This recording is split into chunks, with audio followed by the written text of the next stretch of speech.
Tonight on KPBS Evening Edition, mayoral candidate and district attorney Bonnie Dumanis wants to end guaranteed city pensions, but says she deserves hers, a pension worth $200,000 a year. Congressman Bob Filner says the pension reform measure on the ballot is unfair to city workers. He claims two former mayors stole from the pension fund to build a ballpark and host a political convention. We're talking with the candidates tonight. KPBS Evening Edition starts now.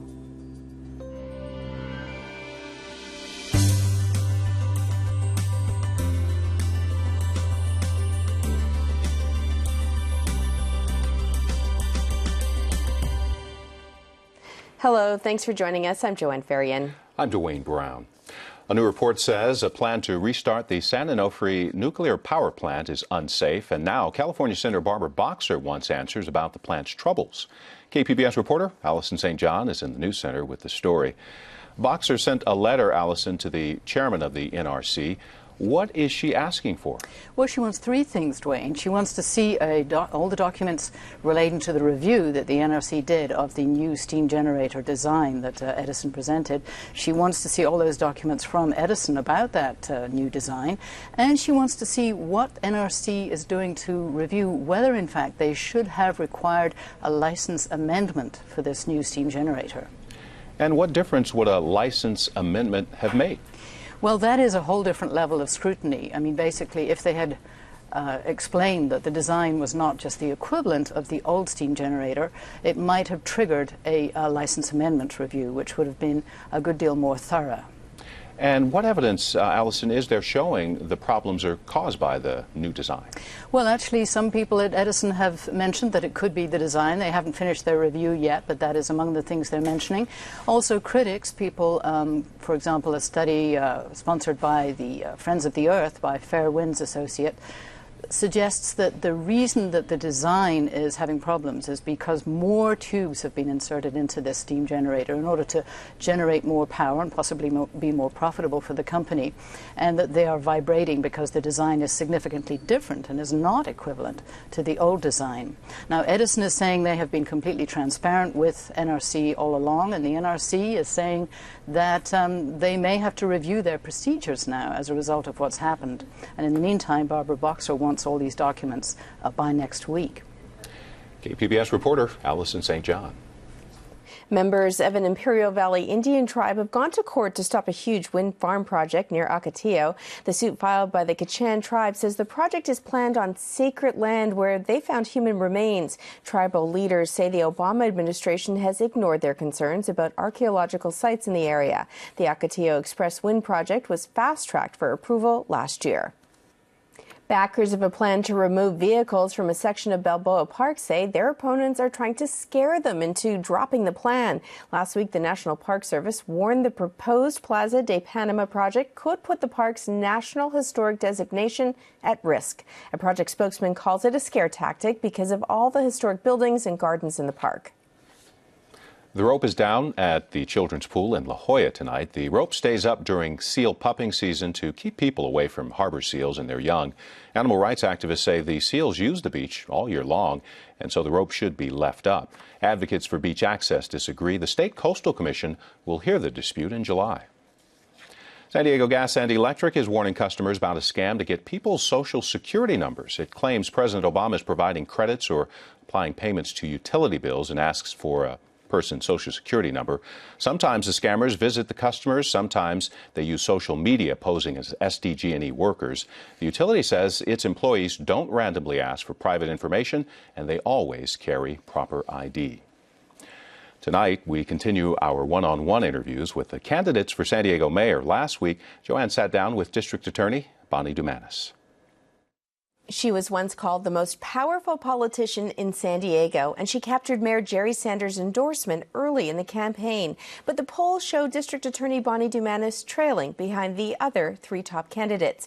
With just weeks before the June 5th primary, can Bonnie Dumanis garner enough support to make it through the primary? I'll ask her that question in a moment, but first, here is candidate Dumanis on the campaign trail.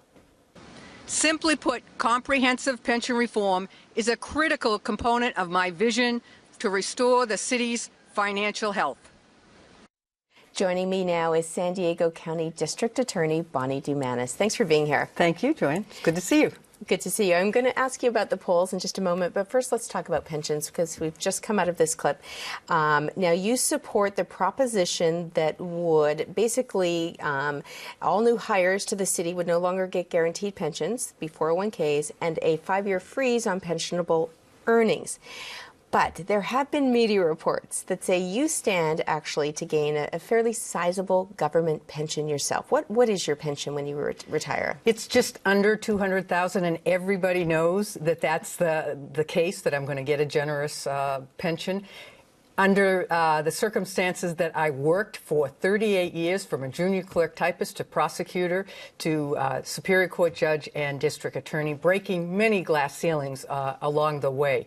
But never was I in a position to make a decision about pensions or on my salary.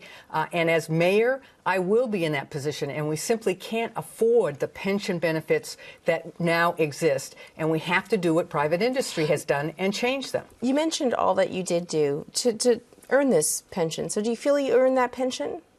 Yes, I think I have worked from a couple of dollars a day to up to, district attorney. I've been running a large organization with 1,000 employees, $140 million budget, and 3 labor organizations. So I have that executive experience as well as judicial experience, and I am a lawyer. And I think that experience is it sets me apart and is going to make me the best mayor that San Diego's ever had. Do you think, though, that the employees right now who work for the city, whether they pick up the garbage or they work in the library, and whether they stand to gain a $20,000 pension or a $40,000 pension, feel the exact same way, that they earn that and they want that guaranteed pension? How is it any different? Well, they will have that. The courts have held that vested pension rights will not be changed. What it means is that those people that now join the city, and they will be aware when they agree to be employed, and the market has changed. We can't afford the benefits, and we've got to look at the salaries and the private industry as well.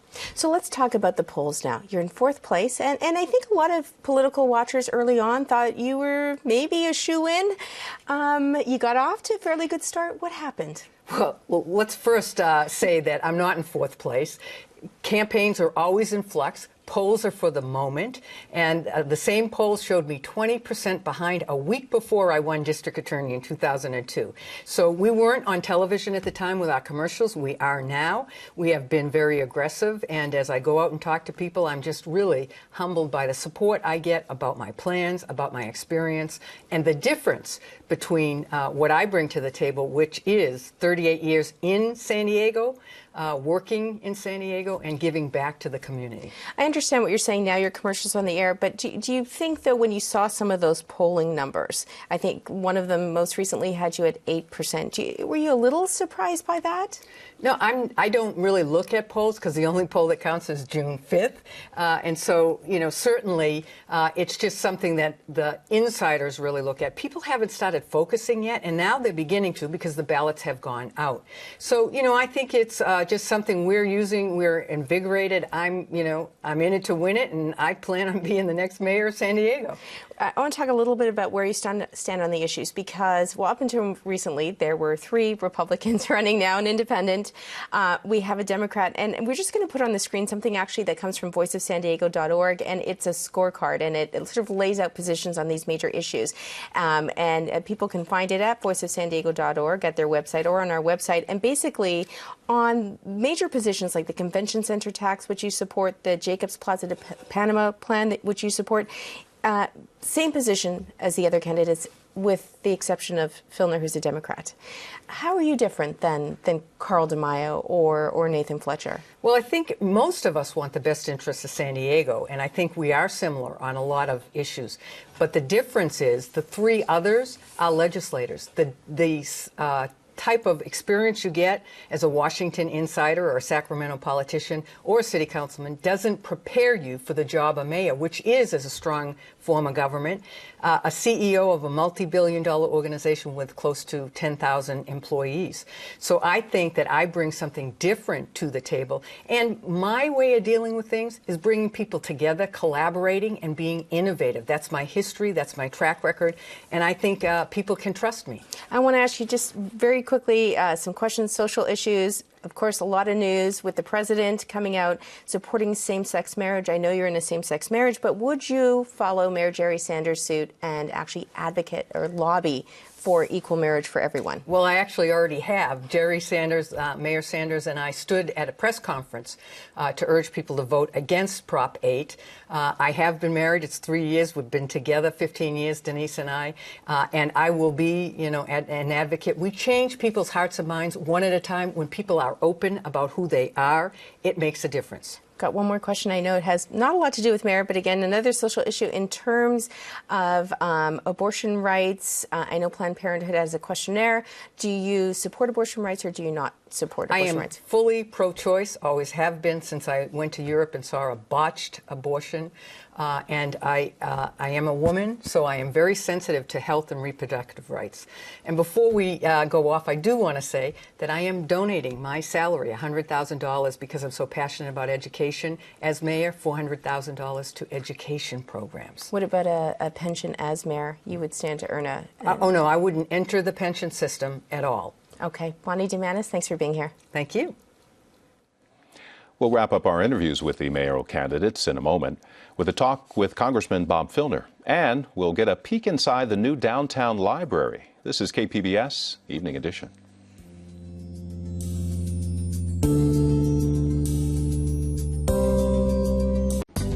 Tonight on KPBS at 8, he rose from a broken childhood to become one of the most successful politicians in modern American history. Bill Clinton on American Experience. Then at 10, Frontline reports on America's fascination with methamphetamine, still as potent and widespread as ever.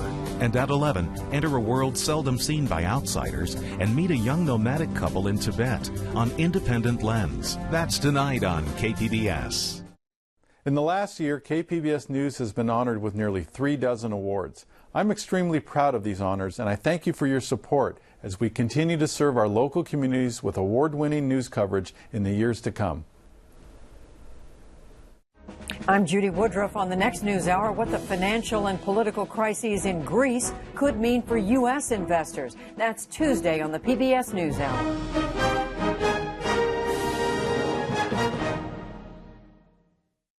KPBS Evening Edition is made possible by Joan and Erwin Jacobs and by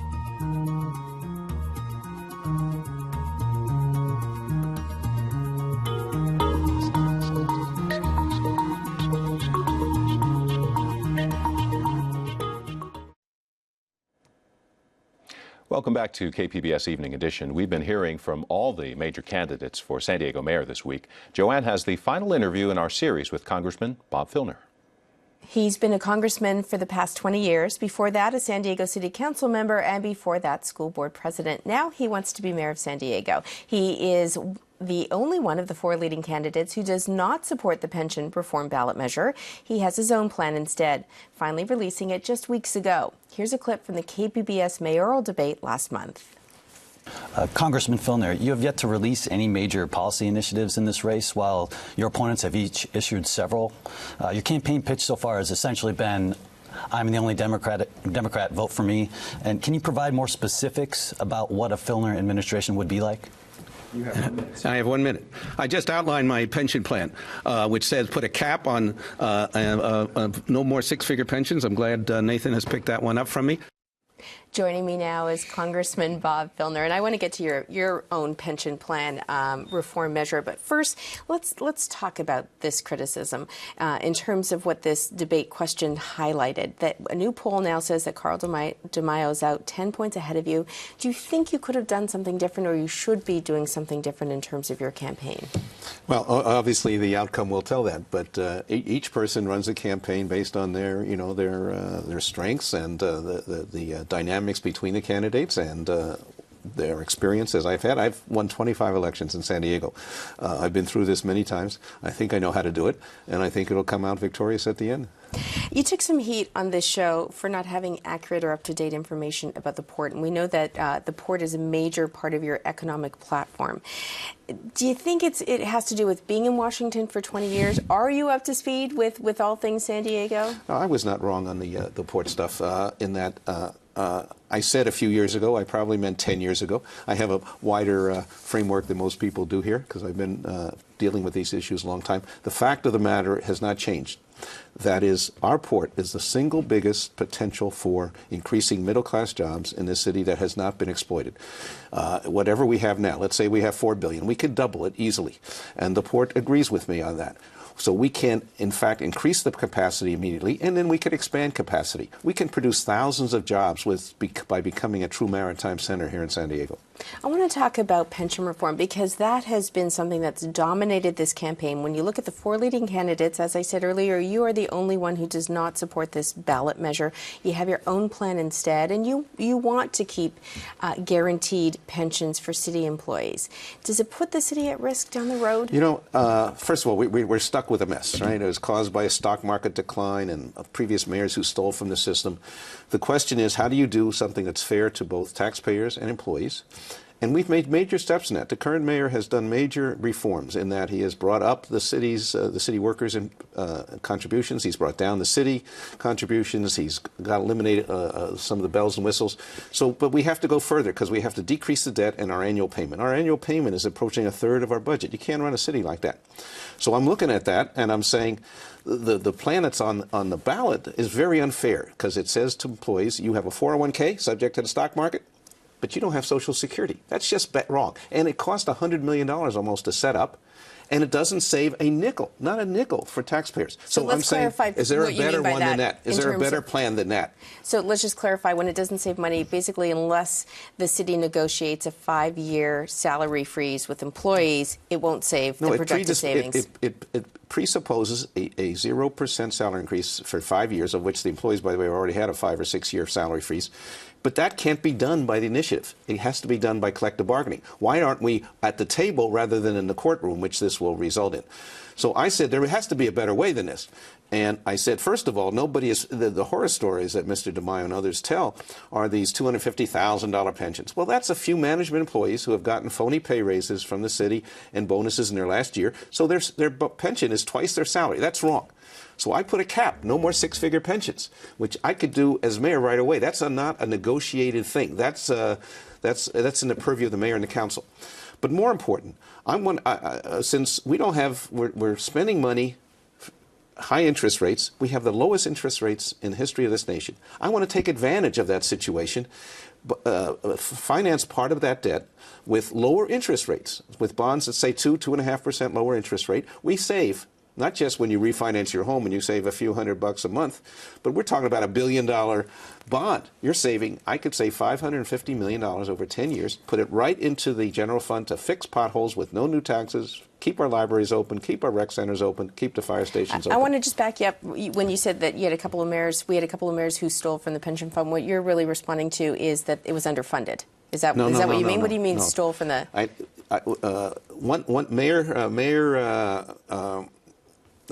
Murphy wanted to build a Padre Stadium, and he said no public funds. Mayor Golding wanted to have a Republican National Convention there. She said no public funds. So what they did is they winked at the employees. They took it out of the pension fund, which is they consider not public money, winked at them and said, we'll raise your benefits, just don't say we stole the money. No, they literally stole the money to finance parts of the ballpark financing, parts of the convention, bringing the Republican convention here. That I call theft. I want to move on. We haven't got a lot of time left, but so Nathan Fletcher left the Republican Party, surged in the polls. Do you think that decision, where now you've got perhaps Democrats who really... Maybe they didn't want to vote for you. They have an alternative now. Do you think that's hurt you most in this campaign? I don't know if anything's hurt. We'll see. As I said, in 3 weeks we'll have the polls. I mean, real voting. But I think it was a last gap maneuver by Mr. Fletcher. He did not get the Republican endorsement, which he wanted, and he tried very hard to do. And he outlined how long he'd been a Republican, what he did, and all of a sudden he doesn't have the Republican endorsement. So he throws what we will call a Hail Mary pass. Says, "I'll be an independent." You can't change your record when you change your name. You still have a record of voting against education, against women's rights, against the environment, and all the objective scorecards reveal that. So we'll see how the voters respond to a change in name without having a change in in real record. I like to say there's still a big elephant in the room. Okay, Congressman Filner, thanks so much for being here. Thank you. You can find all the interviews with the mayoral candidates on our website, kpbs.org/election.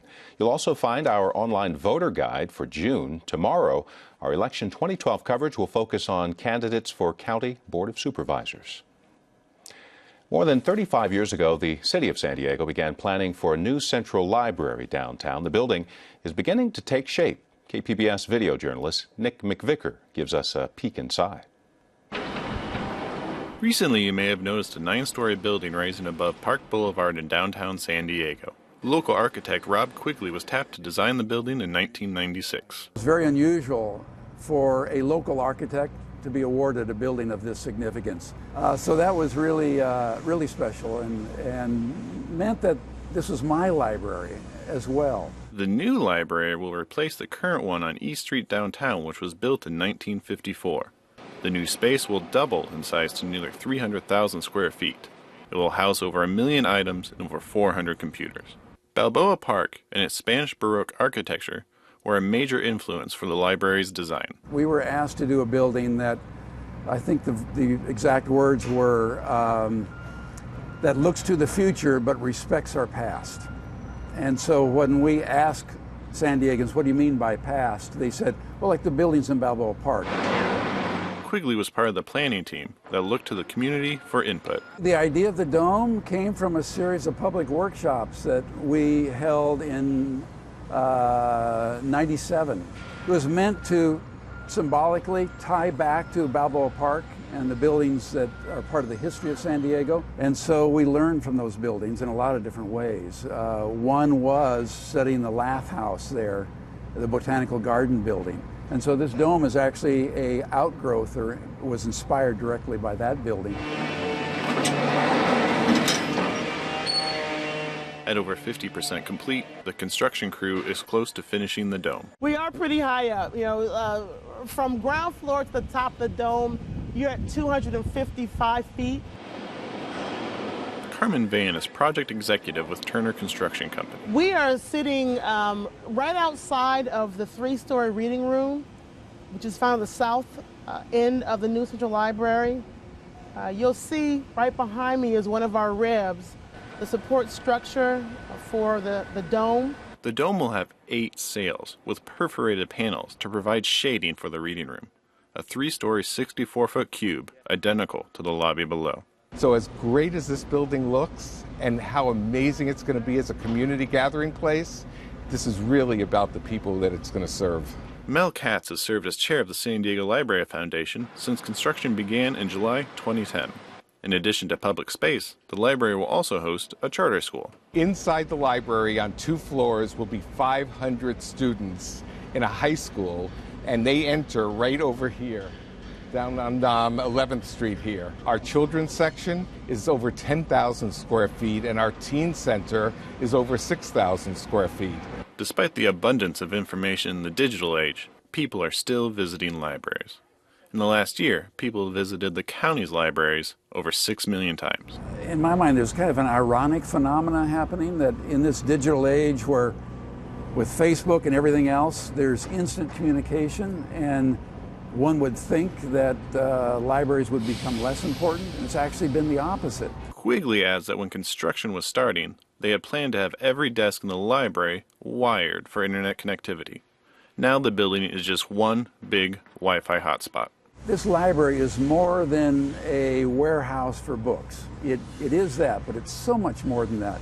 It's really, the modern library is really the common ground for all San Diegans. It's the one place where we're all equal, we can all go to, and it will have resources that are just really not available anywhere else in the community. This library will change this community, will change this entire San Diego region, and more than anything, will change the people that use it.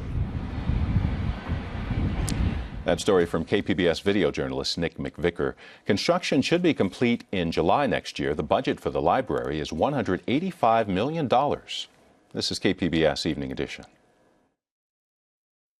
The garrulous Mr. Garrow. We have asked for you. He provides defense for the accused. You're a man who'll have others hanged for a reward. And in the Old Bailey of 18th century England, Mr. Garrow was playing you like a harpist. He fights for justice. Since when have you concerned yourself with what you are allowed to do? I will have my son. You twisted your efforts so an innocent man would hang for it. The series, Garrow's Law. A new season of Garrow's Law begins Thursday at 10:30, only on KPBS. An American tradition. In honor of our nation's heroes, a tribute to those who have served and sacrificed, it's the National Memorial Day Concert. With General Colin Powell, Trace Atkins, Daughtry, Natalie Cole, Ellen Burstyn, Dennis Franz, the National Symphony Orchestra, my co-host Gary Sinise, and me, Joe Mantegna. Join us for a night to remember, the National Memorial Day Concert. Sunday, May 27th, 8 p.m., only on PBS.